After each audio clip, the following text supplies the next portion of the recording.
دو خراسانی فقیر اکٹھے سفر کر رہے تھے۔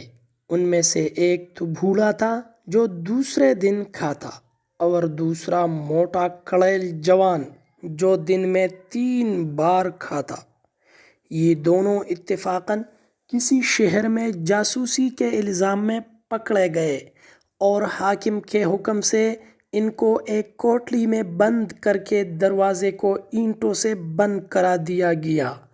2 ہفتے بعد معلوم ہوا کہ دونوں بے گناہ تھے۔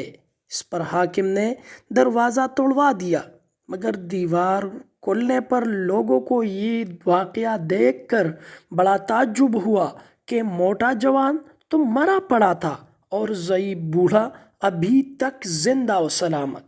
اتفاق سے ایک حکیم کا بھی ادھر سے گزر ہوا۔